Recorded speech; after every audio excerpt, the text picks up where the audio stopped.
¿Qué tal? ¿Cómo están? Bienvenidos a un nuevo programa de Verso a Verso, nuestra cuarta emisión. Mi nombre es Alejandro, me encuentro con Cecilia. ¿Cómo estás, Cecilia? ¿Qué tal, Alejandro? ¿Todo ¿Cómo bien? andás? Bien, bien. ¿Sabes, Ale, que quería comentarte antes de comenzar con nuestro poeta de hoy? Estuve leyendo una publicación que hizo el Gremio de Editores de España de Sí. 2021 sobre un estudio de consumos culturales, de lectura y de compra de libros.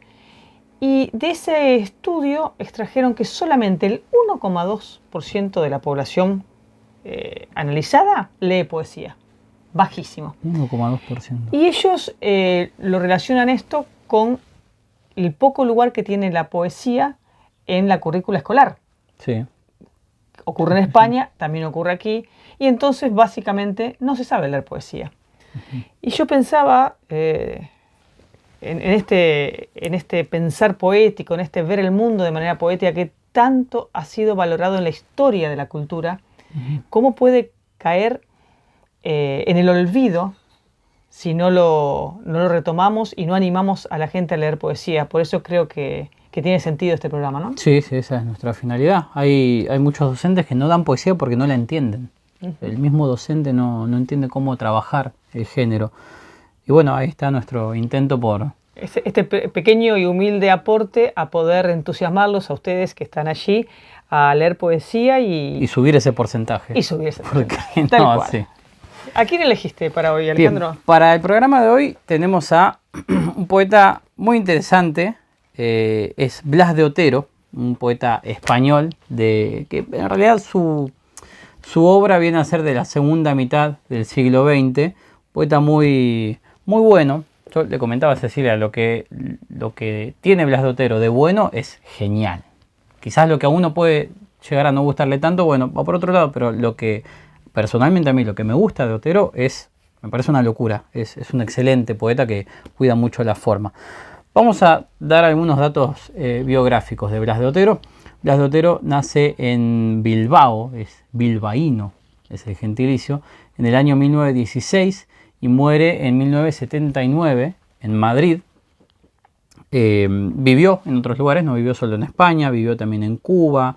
En varios de sus poemas él menciona esto de los viajes, ¿no? De estar yendo de un lado para otro.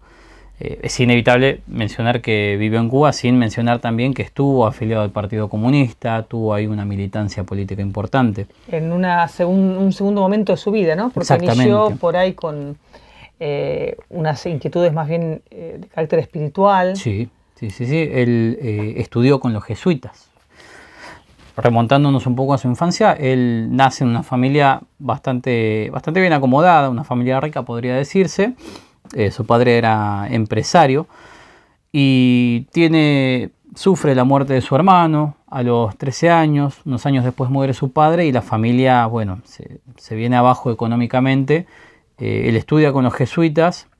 Si bien quizás no disfrutaba demasiado de ese tipo de enseñanzas o ese tipo de educación, después lo afecta profundamente, tanto en su poética como en su forma de ver el mundo, y tiene, sí, claramente estos dos Blas de Otero, ¿no? Estos dos momentos, uno más relacionado con lo espiritual, algunos dicen un existencialismo espiritual, si se quiere, y otro que va más por una lo inquietud social. religiosa muy clara. Exactamente, con una sí. impronta. La presencia de Dios ahí constante. Sí, constantemente, ¿no? La pregunta por Dios, el dolor por no encontrarlo, se ve, y yo de hecho hoy voy a comentar un poema de esa etapa. Sí, y tiene la característica curiosa de que, si bien él después incursiona en la poesía social, dicen algunos, ¿no?, que se diferencia de los poetas que van un poco por ese lado porque él cuida la forma. Más allá del contenido, que es importante para este tipo de poesía, él presenta poemas que están muy bien elaborados, son muy bellos. De hecho, cuando, como decía yo al principio, cuando uno encuentra un poema bueno de Blas de Otero, no puede dejar de llamarle la atención el cuidado de los aspectos formales, ¿no? La rima, la selección de las palabras, era alguien muy consciente La del uso del métrica. lenguaje. Sí. Y en sus poemas es inevitable ver la referencia a otros poetas, ¿no? Machado, Rubén Darío, Fray Luis de León y un montón de poetas más que siempre están mencionados ya sea en un título de algún poema o en algún verso suelto por ahí, una especie de modificación de un verso de otro poeta puesto en su poesía. La verdad que es muy interesante. Tuvo premiaciones, tuvo dos premiaciones importantes en España, y era un poeta consagrado en España. Él comenzó su obra en 1950 aproximadamente, sí, y durante varios años escribió, bueno, hasta su fallecimiento. A él lo marcó también mucho el hecho de no poder durante buena parte de su vida dedicarse a la poesía. Exactamente. Él tenía que trabajar como abogado, él era abogado. Estudió leyes. Sí. Pero no era su vocación. Y este retasear el tiempo para la poesía, para el arte, lo hacía sufrir muchísimo y también es un tema de muchas de sus composiciones, ¿no? Sí, sí. ¿Te parece si empezamos con lo que sería su poética? Dale, si vamos. se quiere, yo traje acá 2 poemas para presentar. No va a haber mucho comentario, porque en realidad los poemas son bastante claros en lo que dicen, pero bueno, vaya ahí la presentación. Particularmente yo lo que traje en esta ocasión, como venimos presentando los libros, es una antología poética de clásicos Castalia. No sé de dónde la saqué en realidad. De hecho intenté buscarla en internet y no encontré otros ejemplares de esta colección, pero bueno, apareció, se manifestó en mi biblioteca, si se quiere. Era Blas de Otero hablándote. Exactamente. Vamos con el primer poema. A ver. Página 104. El primer poema se titula En el principio, que si lo ponemos en relación con Olga Orozco, a quien leímos en los primeros programas, teníamos el poema que era en el final, era el verbo. Aquí, bueno, en el principio. Dice: si he perdido la vida, el tiempo, todo lo que tiré como un anillo al agua, si he perdido la voz en la maleza, me queda la palabra. Si he sufrido la sed, el hambre, todo lo que era mío y resultó ser nada, si he cegado las sombras en silencio, me queda la palabra. Si abrí los labios para ver el rostro puro y terrible de mi patria, si abrí los labios hasta desgarrármelos, me queda la palabra. Poema breve, pero que tiene, marcándonos este ritmo, el hecho de la palabra, ¿no? El ritmo está marcado por esa frase, me queda la palabra, ¿no? A pesar de todo lo perdido, lo sufrido, está siempre la palabra ahí fija, y viene bien en relación con lo que decías vos, Ceci, ¿no? Él sufrió no poder dedicarse a las letras desde muy temprana edad, pero las letras estaban siempre ahí. Sí, la palabra como oasis, ¿no? Exactamente, sí, como refugio, si se quiere, ante esa pérdida, ¿no? Uh-huh. Son 3 estrofas con 3 condicionales que marcan un dolor, una pérdida. Y el remate ahí de me queda la palabra, ¿no? Es muy importante. Frente a toda esta adversidad, la presencia de estas palabras. Pero bueno, como ven, no hay demasiado comentario o análisis posible porque está todo bien claro en Blas de Otero. Vamos a ir al siguiente poema, que es mucho más explícito, si se quiere, porque se llama Cartilla, y entre paréntesis aclara, poética. ¿Sí? Es una presentación de su poética. Lo tenemos aquí. Cartilla poética. La poesía tiene sus derechos, lo sé. Soy el primero en sudar tinta delante del papel. La poesía crea las palabras, lo sé. Eso es verdad y sigue siéndolo diciéndola al revés. La poesía exige ser sinceros, lo sé. Le pido a Dios que me perdone y a todo Dios, excúsenme. La poesía atañe a lo esencial del ser. No lo repitan tantas veces, repito que lo sé. Ahora viene el pero. La poesía tiene sus deberes, igual que un colegial. Entre ella y yo hay un contrato social. Ah, las palabras más maravillosas, rosa, poema, mar, son M pura y otras letras, O, A. Si hay un alma sincera que se guarde en el armario su cantar, cantos de vida y esperanza serán. Pero yo no he venido a ver el cielo, te advierto, lo esencial es la existencia, la conciencia de estar en esta clase o en la otra, es un deber elemental. Y ahí hay varias cuestiones para tocar, ¿no? quizás acá sí vamos a desglosar un poquito más. La poesía tiene sus derechos, lo sé, ¿no? Soy el primero en sudar tinta delante del papel, ¿no? La urgencia de él como poeta para plasmarse a sí mismo en las palabras. Él va a ir marcando un ritmo, nuevamente acá, va a estar este lo sé, lo sé, lo sé, pero ahora vamos a llegar a eso. La segunda estrofa dice, la poesía crea las palabras. De esto ya hablamos en todos los programas anteriores, ¿no? La creación, ¿sí? La poesía se relaciona con la creación. Y es un lugar recurrente de los poetas, ¿no? Mostrar la poesía como una entidad viva, separada de ellos, ¿no? El poeta encontrándose con la poesía, casi no generando la poesía. Es una experiencia recurrente, evidentemente. Sí, es como un ente al que acuden. Vuelve a decir, ¿no? La poesía crea las palabras, lo sé. Eso es verdad y sigue siéndolo diciéndola al revés, ¿no? Fíjense el juego de los sonidos ahí. Sigue siéndolo diciéndola al revés. No importa cómo se la mira la poesía, las palabras están ahí, incluso volteadas. Teníamos también un poema de Orozco, donde decía, ¿no? De repetir los abecedarios al revés. La poesía exige ser sinceros, lo sé. ¿No? Es una revelación la poesía, entonces no hay mentira detrás. Para varios la poesía es una forma de conocimiento, lo que implica una verdad, ¿no? Esta verdad revelada, la sinceridad. Y uno no puede mentirse a sí mismo tampoco. Le pido a Dios que me perdone y a todo Dios excúsenme. Y acá podríamos entrar, si se quiere, en un análisis, ¿no? De, bueno, le pido a Dios que me perdone, es decir, está colocando quizás a la poesía en un lugar de entidad creadora, entidad verdadera. Bueno, pido a Dios que me perdone, ¿no? Pero estoy colocándola en un pedestal. La poesía atañe a lo esencial del ser. Y este es un giro que a mí me encanta, porque él viene diciendo, lo sé, lo sé, lo sé. Y acá uno esperaría, ¿no? La poesía atañe a lo esencial, lo sé. Pero es la poesía atañe a lo esencial del ser.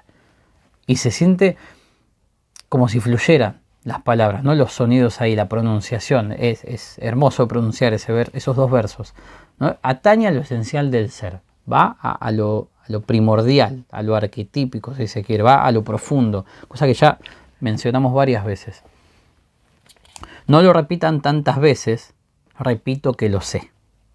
¿Sí? Quizás a veces cuando se dice algo que es verdad, no es necesario decirlo demasiado. Ahora viene el pero. Y acá corta todo el ritmo del poema, ¿no? Dice, ahora viene el pero. Es decir, acá viene una cuestión importante. La poesía tiene sus deberes. Porque si bien al principio hablamos de derechos, ahora estamos hablando de deberes, casi de sus obligaciones. Igual que un colegial, ¿no? Hay algo, no es un juego. Hay algo importante acá. Entre ella y yo hay un contrato social. Y no me quiero meter demasiado con esto, porque quizás lo podemos dejar para el siguiente programa, pero ahí viene la cuestión social, ¿no? El poeta de la religión, el poeta místico o el poeta espiritual y el poeta social, ¿no? Acá se va a empezar a vislumbrar un poco. Las palabras más maravillosas, y empieza a enumerar rosa, poema, mar, ¿no? Y después las desmenuza más. Son M pura y otras letras, O, A, ¿no? Hace una rima con una letra, nada más. ¿Cómo ve el poeta el lenguaje como forma y como contenido, ¿no? Exactamente. Acá está remarcando la forma, Sí, como parte de la belleza de la poesía, ¿no? Y que es muy importante para Blas de Otero, la forma, más allá del contenido, ¿no? Es alguien que aúna bien esos dos elementos. Si hay un alma sincera que se guarde en el armario su cantar, cantos de vida y esperanza serán, ¿no? Rubén Darío, ahí, inevitable referencia, ¿no? Y habla esto de cantarse, de guardarse, perdón, el canto. Pero yo no he venido a ver el cielo, te advierto. Lo esencial es la existencia, la conciencia de estar en esta clase o en la otra. Es un deber elemental, ¿no? Y acá abre las puertas a esa poesía social de la que quizás hablaremos el próximo programa, pero me pareció perfecto este poema, ya desde el título, ¿no? Poética, cartilla poética, es, bueno, la poesía para mí es esto, dice Blas de Otero, y tiene sus derechos, pero también es una herramienta, si se quiere, y no quiero por ahí degradarla con este comentario, pero se puede hacer algo. Es lo que él plantea acá, ¿no? Tiene sus deberes y hay un contrato social ahí. Yo tengo este poder, si se quiere, ¿no? Y voy a hacer algo que creo correcto con esta voz. Hay otro poema que no vamos a leer, pero en el que habla él sobre, se llama Bolígrafos, habla sobre que él tiene un cetro con el que canta, haciendo referencia a los, si se quiere, a los antiguos griegos, por ejemplo, ¿no? O incluso a Hesíodo, que Hesíodo dice que las musas le infunden la voz divina y le dan un cetro. Y él dice, no, la mano no canta, canta el cetro. Y acá estamos un poco con eso. Él presenta la poesía como esa herramienta, esa cuestión divina, pero que él va a utilizar y no la va a dejar simplemente en un entretenimiento y ya, sino que va a llevarla a una practicidad, si se quiere. Vos sabés, Ale, que yo iba a comentar uno de los primeros poemas de Blas de Otero, pero escuchándote, antes de eso, voy a leer un soneto, bien, ¿sí? Hablando de este poema de las formas, que también apunta a marcar su poética. Bien, ¿sí? Escuchémoslo. Estos sonetos son los que yo entrego, plumas de luz en el aire desvarío, cárceles de mi sueño, ardiente río, donde la angustia de ser hombre anego. Lenguas de Dios, preguntas son de fuego, que nadie supo responder, vacío silencio. Yerto mar, soneto mío, que así acompañas mi palpar de ciego. Manos de Dios hundidas en mi muerte, carnes son donde el alma se hace llanto. Verte un momento, oh Dios, después no verte. Lambría y cantil de soledad, quebranto del ansia, ciega luz, quiero tenerte y no sé dónde estás, por eso canto. Espectacular. Por eso canto.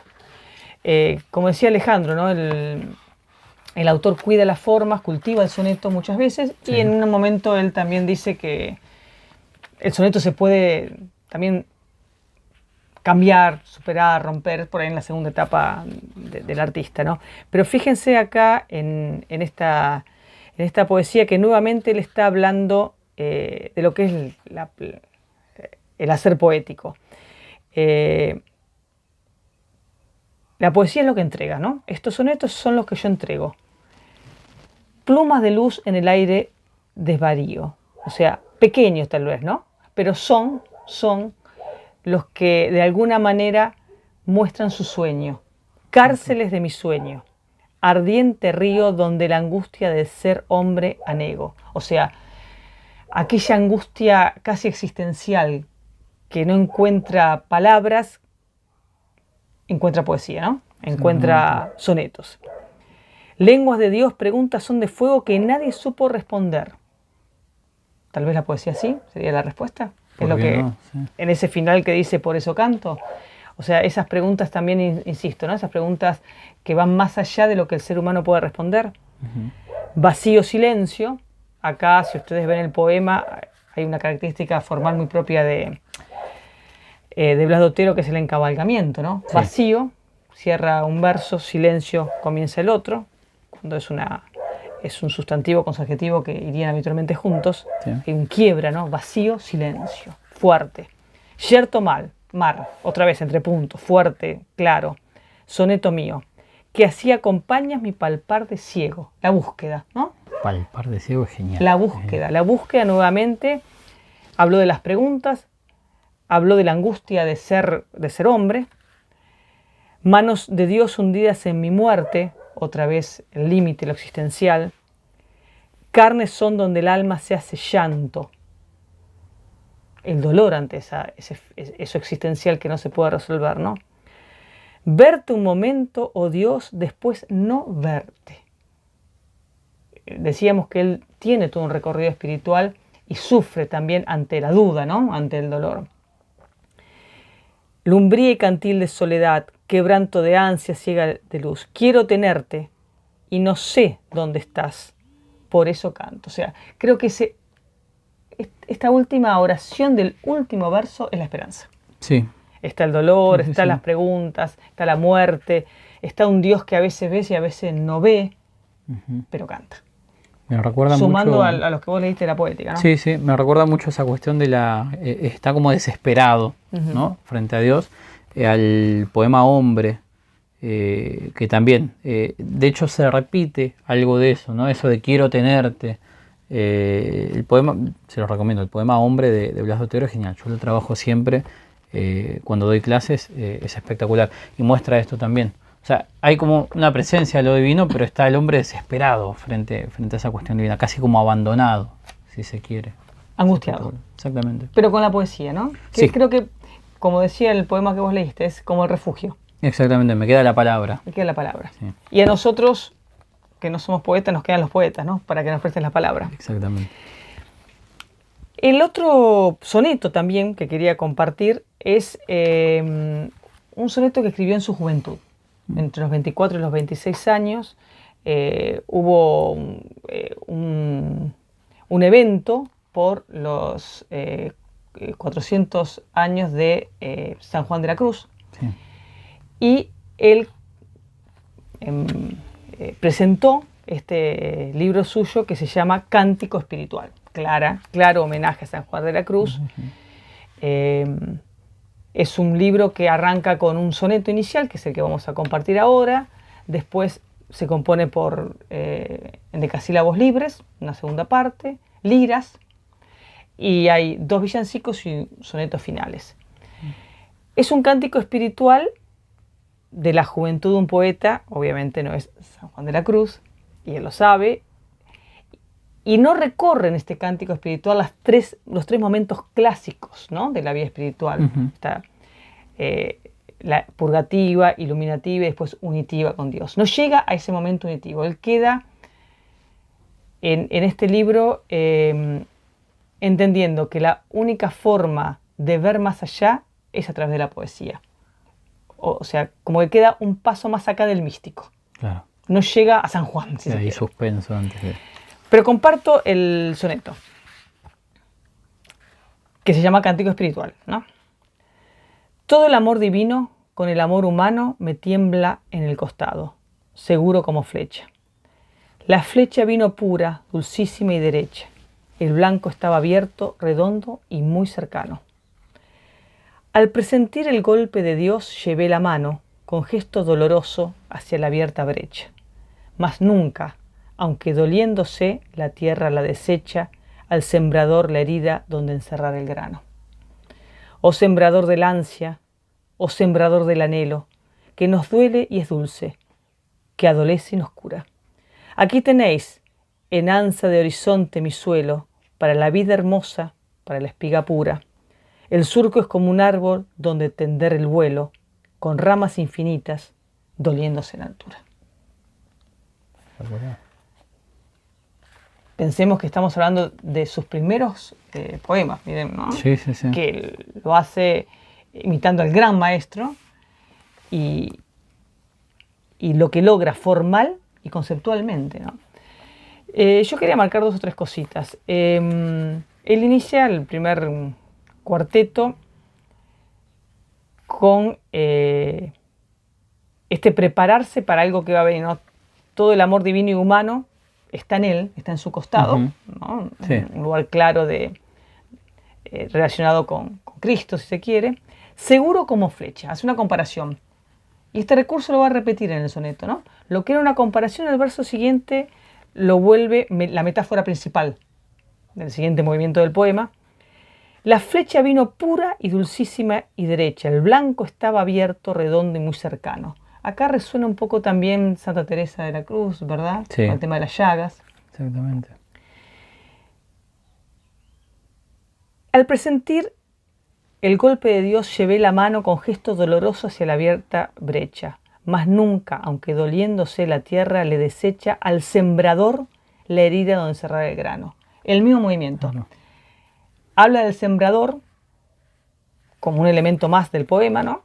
O sea, como una metáfora de lo que está ocurriendo ahí. El sembrador no va a dejar, no va a cerrar el surco para el grano, y retoma la imagen y la supera en el siguiente verso, porque ella es o sembrador, con mayúscula, porque se refiere claramente a Dios, o sembrador del ansia, o sembrador del anhelo.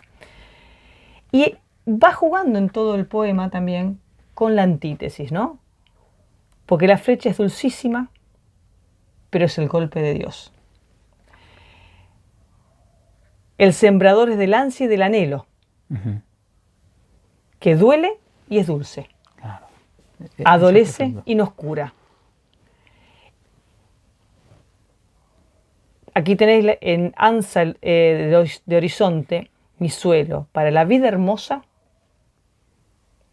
que va a entrar en esa imagen del árbol que es dolorosa en la altura. O sea, este juego constante entre el bien que produce ese encuentro o ese deseo de encuentro con Dios y el dolor también, el sufrimiento que implica llegar, que es un poco el movimiento espiritual de todo místico, aunque no lo sea, él no es un místico, de transitar el camino hacia la purificación de Dios, ¿no? El sacrificio, implica el sacrificio. Eso. Exactamente. Sí, tal cual. El dolor dulce. Tal cual, exactamente.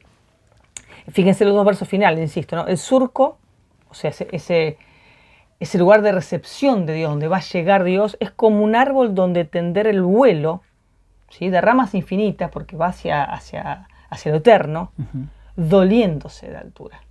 O sea, quiere la altura, pero también le duele, porque está acá, está en la tierra. Exactamente. Yo creo que resume muy bien en este soneto lo que va a ser el camino que él va a emprender en este cántico espiritual, que ya les digo que a diferencia del gran maestro místico, él va a quedar en lo terreno, anhelando, como ha mostrado en varios de los poemas que leímos, anhelando, pero en lo terreno. Incluso en algún momento posterior después, quizás doliéndose un poco de no haber llegado al punto culmine en ese camino, y uno pensaría, diciéndolo así muy al vuelo, casi enojándose con Dios.